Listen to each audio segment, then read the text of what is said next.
Hello, and welcome to The Way Home, Crossnore Communities for Children's Facebook Live show, as well as our podcast. My name is Holly Kessler, and I'm the Senior Director of Community Relations at Crossnore. We are here every Tuesday afternoon talking with some of our staff members or maybe a community partner about the work that we do or the child welfare system, or sometimes about ways that we are engaging in our community. If you miss our live show, you can always rewatch on Facebook or catch the show on our YouTube channel. And the podcast comes out on Fridays on our blog at crossnore.org. So there's plenty of ways to watch our show each week, and we're super glad that you are here. Today's guest is Amber Rucker, the DEIB manager at Crossnore. So please join me in welcoming Amber to the show today. Hello, friend. Hey, Holly. How are you? I'm doing well. How are you doing? Doing great. Good. We have tried to have Amber on before, and we had some live show difficulties, and so we have adjusted, and are glad to have Amber back. So I'm going to get started today with you telling us a little bit about yourself and your role at Crossnore, and anything you want to share about your life. Yeah, absolutely. So, hey, everybody. I am Amber Rucker. I am our senior DEIB manager at Crossnore. And I am super excited to be here. I have been with Crossnore for it'll be 8 years in January, which is really hard to believe. Time flies. But yeah, super glad to be here and to talk a little bit about what we're doing in terms of DEI at Crossnore. That's awesome. It's amazing that you've been here 8 years. I just celebrated my 9-year anniversary a couple of days ago. So you're right, time does fly. It And does. the easier thing is that you and I have known each other for 5 of those years. So, well, tell us about your responsibilities as the manager of diversity, equity, inclusion, and belonging. That I thought my title was long. Your title is maybe the longest title that we have, but Yeah, I think my time takes the cake. absolutely. But tell us about your responsibilities and what that means. Yeah. So, in my role, I'm responsible for helping us to promote our organization's commitment to diversity, equity, inclusion, and belonging. And so I do that by providing lots of consultative leadership to our individuals and our teams, making sure that we're driving the development and our design of the initiatives that we set out for diversity, equity, inclusion, and belonging. And ultimately, that looks like us cultivating that diverse and inclusive workplace culture that we so greatly seek after. Yeah, it sounds like it's very intentional because I don't think that just happens, right? Yeah. No, I think it involves a lot of us thinking about the way that we do our day to day, and it takes us to really just kind of step outside of that rigmarole of us like just moving, and really being intentional in how we speak, interact, think, make decisions um, with one another. Yeah. Can you give us some specific examples of what diversity, equity, and inclusion really look like at Crossnore? I'm going to ask you about belonging in just a second, but how does that show up at Crossnore? Yeah. So when I think about, if I break the words down, when I think about diversity, I'm thinking about us looking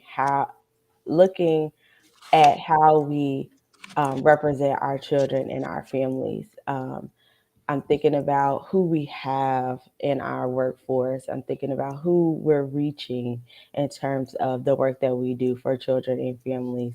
Um, when I think about the equity and the inclusion, I'm thinking about how we're making decisions on behalf of ourselves and one another for our children and our families. I'm thinking about who we are making sure is a part of the conversation, who we need to include. Um, and I'm also thinking about, because we are a trauma informed organization, that recognition of the trauma that impacts our children and our communities, and the intentionality behind us being a part of the change that we want to see on behalf of them. Yeah, so say a little bit more about that, because as a trauma informed organization, we do a lot of work, a lot of training for our staff, even for the training for the children and families that we serve around adverse childhood experiences and building resilience and, how to recognize our own trauma, or how for us to recognize, when other people are reacting out of their trauma. Um, and a lot of times that seems like it's about personal trauma, but we also know that there's community trauma as well. So say a little bit more about how our response to that trauma shows up in our DEIB work. Yeah, I think it has a lot to do with us.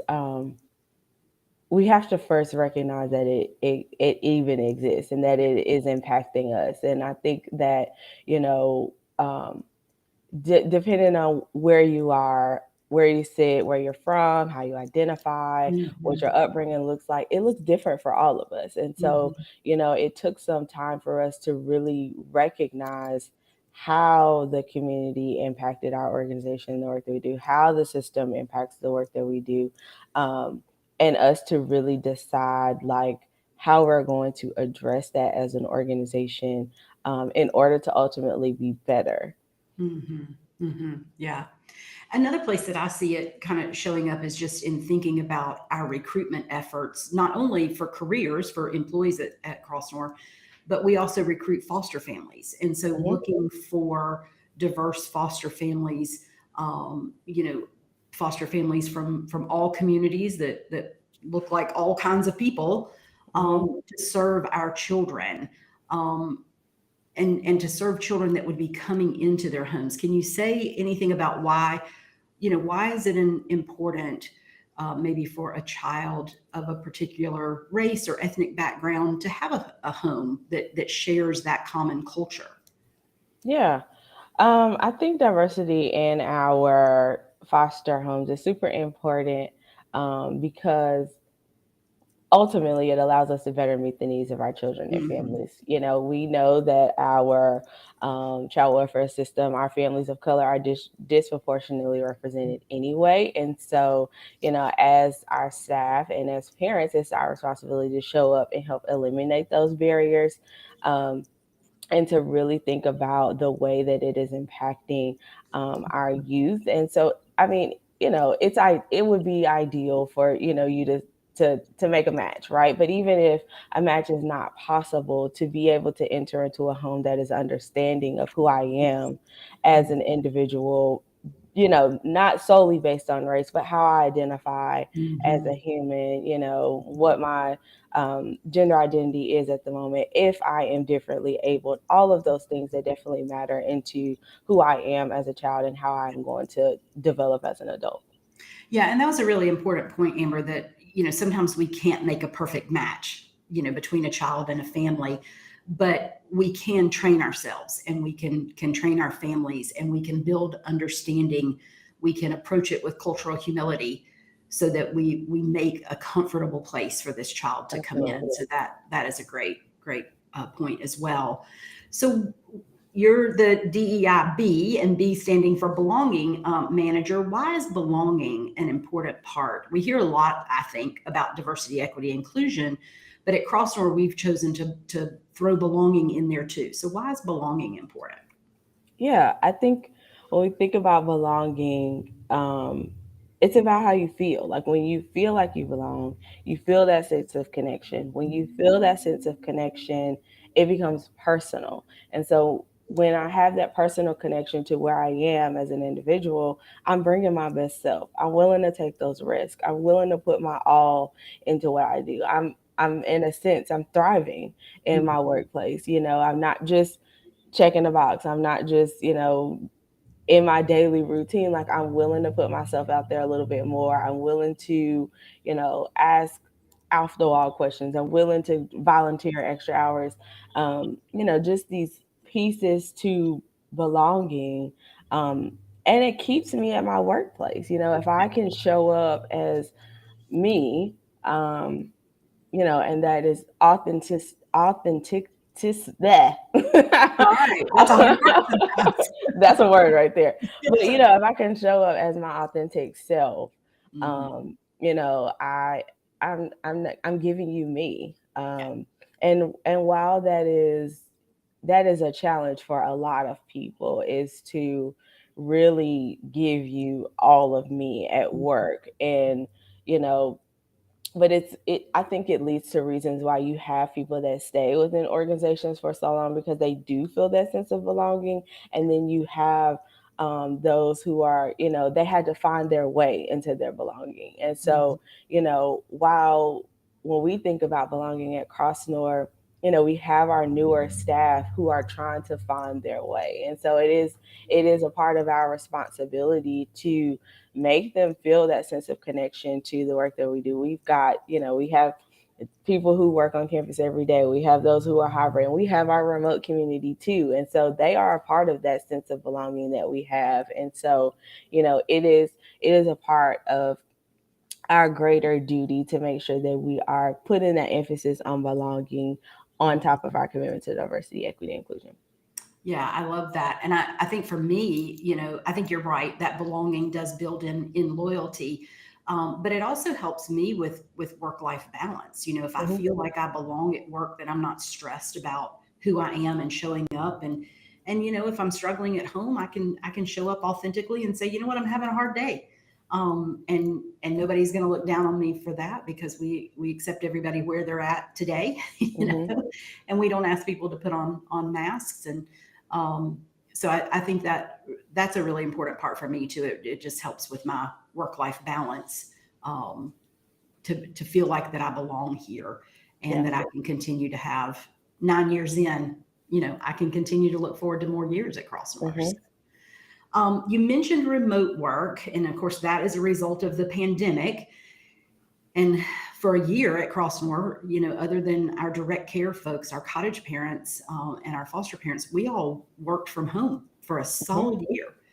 And then, in the year and a half since then, it's been a mixture of, like you said, fully remote, hybrid folks, other folks. I'm in the office most every day. It's nice to have that flexibility to, some days to say, you know what, I got meetings all day. I'm just going to sit at home and do those because I'm Yeah. doing them all on Zoom.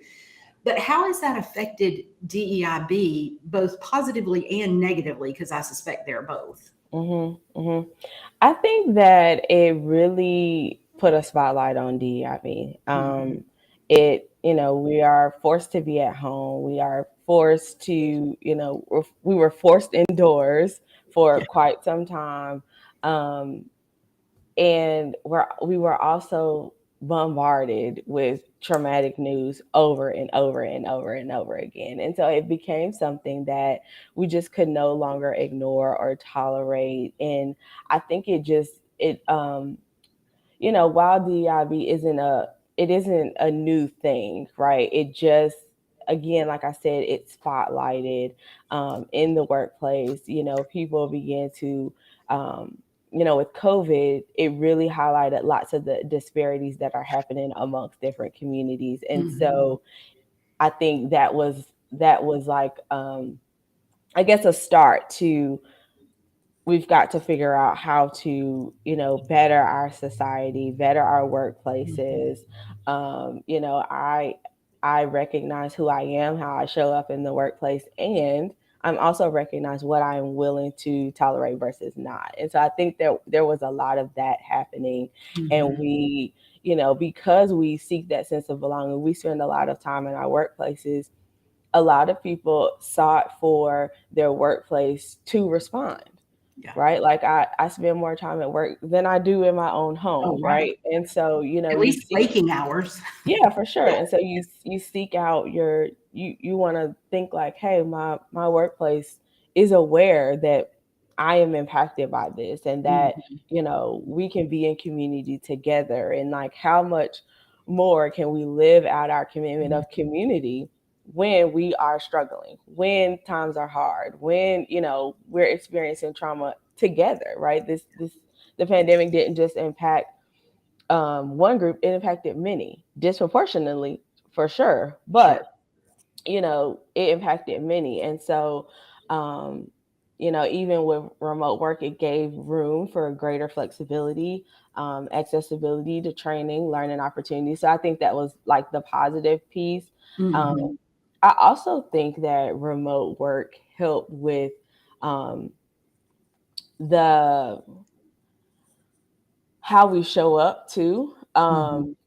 I don't, for some people, you don't have to um, adjust who you are so much if I'm in the comfort of my home. I'm safe here, Sure. right? So, that and it happens, for some people when you go in the workplace, you don't feel that sense of safety. You don't feel, Mhm. you might feel like you belong a little bit, but your safety is relative in your workplace. And so that remote work, I think, gave room for greater sense of safety when I'm at work. I don't have to, have these water cooler conversations if I don't want to. I don't have to, walk past this down this long hall of corporate spaces and corporate offices if I don't want to. You know what I'm saying? And Mhm. so I think it just gave room for greater flexibility in how we do our work, safety in our employees, um, continuing to foster creativity in the way that we do DIB. Like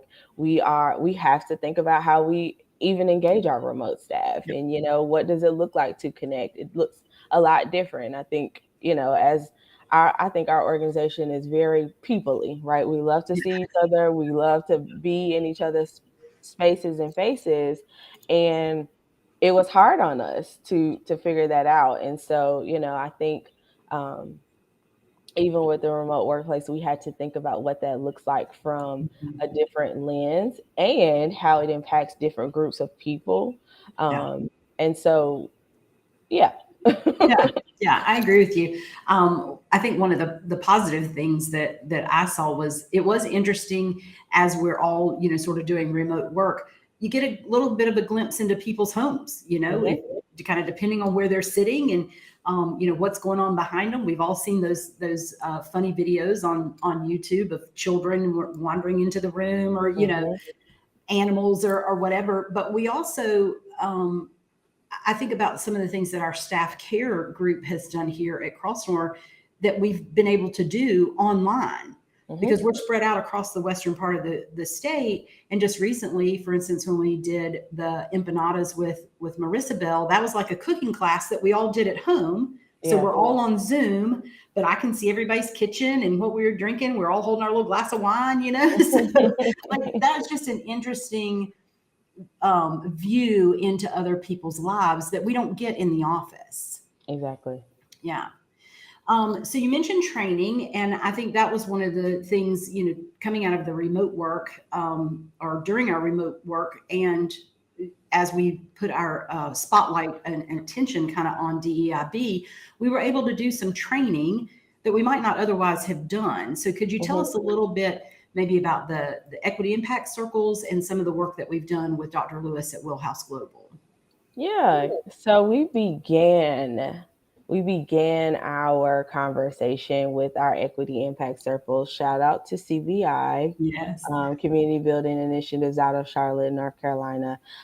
They really helped us to come together cross campus, and just start the conversation. This was our first learning opportunity with one another. We, were just getting out of, I think maybe we were still in working from home, but just really beginning to have those initial conversations around DEI, gaining one another's understanding of what those words even mean.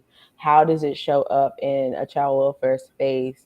And just being able to connect with one another. And so over a 5 week time span, we were in cohorts. Um, with people we worked with every day or people that were on a different campus than us. And by way of YouTube videos, TED Talks, they created dialogue for us. And what was interesting about this approach was they served as moderators. They just, made sure the conversation continued to flow. They didn't, prompt any speech from us. It was, they had the questions, they said them, they put themselves on mute. And I think that this approach was very helpful because it allowed for everyone in the Zoom room, in the cohort, to be able to speak. If they did notice that someone hadn't spoken, but maybe their body language had shifted a little bit, or they had wrote in the chat, they would definitely say, hey, let's bring your voice into this conversation. And so I definitely appreciated the moderator approach from CBI. Yeah, that was terrific. And then we've had Dr. Lewis both virtually and even in person with some of our groups. Tell us about that work with Wheelhouse Global. Yeah, so Dr. Lewis, he definitely served as our consultant partner. Um, Shout out to you, Dr. Lewis. Absolutely. I he is that just dynamic as a person, and so what he did for us was he did a brief workshop on how to facilitate brave conversation around race and other sensitive subjects.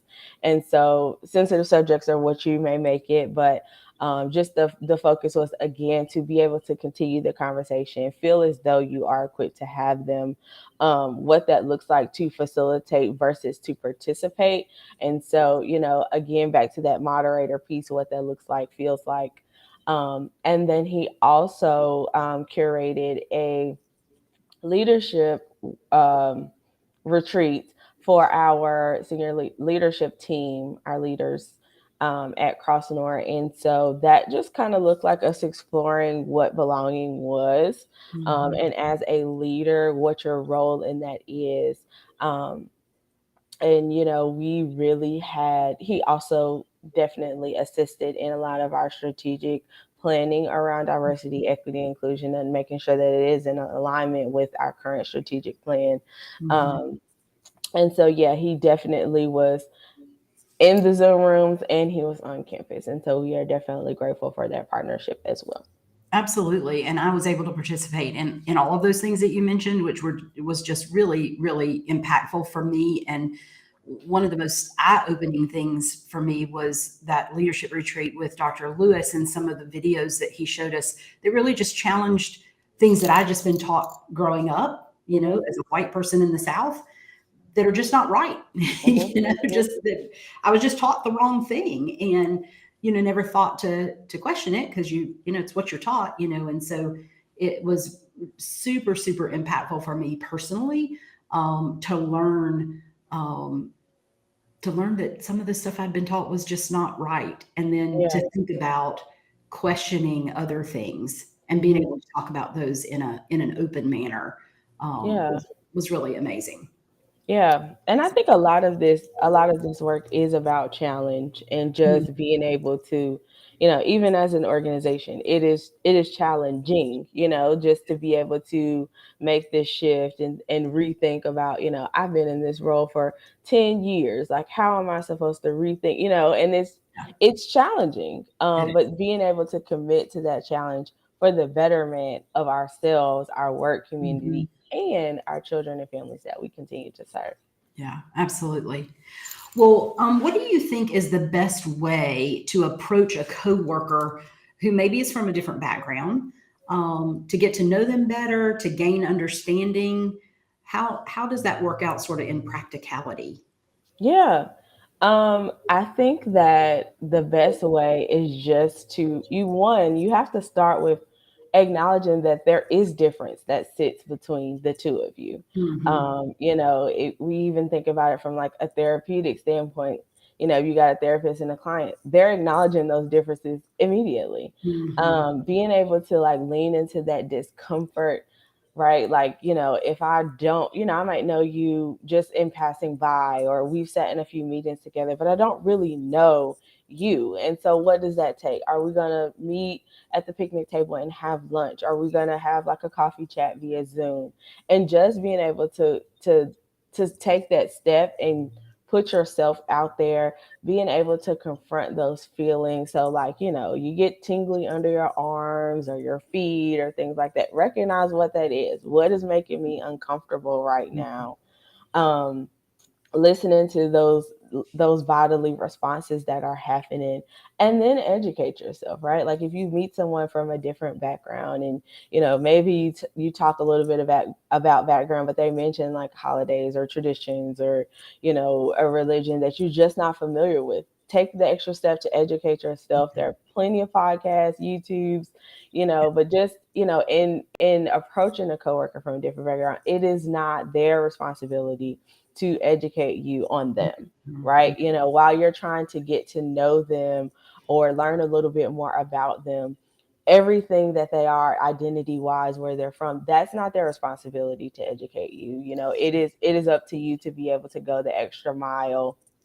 Now, if if y'all have that relationship and it's like, hey, I learned this or I heard this, can you tell me a little bit more about that? If y'all have that relationship, you can go ahead and continue to build on, your connection with your coworker, but at the same time, just being able to approach with understanding. There's empathy on both ends always works well. And yeah. Yeah. Yeah. And I think just curiosity, just, wanting to get to know somebody, and being willing to take that time. So, Hmm. well, Amber, you're obviously very passionate about the work that you do, and I appreciate that so much. We don't often get to see each other, so next time you're in Winston, stop by my office and maybe we can grab some lunch or something. But Absolutely. I really appreciate your time today, and thank you so much for being with us today.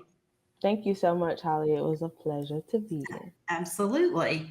Well, as I thanked our guests for today, let me also say thanks to each of you who are watching or listening. We appreciate the opportunity to tell you more about Crossnore each week. For more information, please visit our website at crossnore.org or follow us on our social media channels on Facebook, Instagram, or LinkedIn. That's it for today, but I hope you'll join us again next week right here on The Way Home.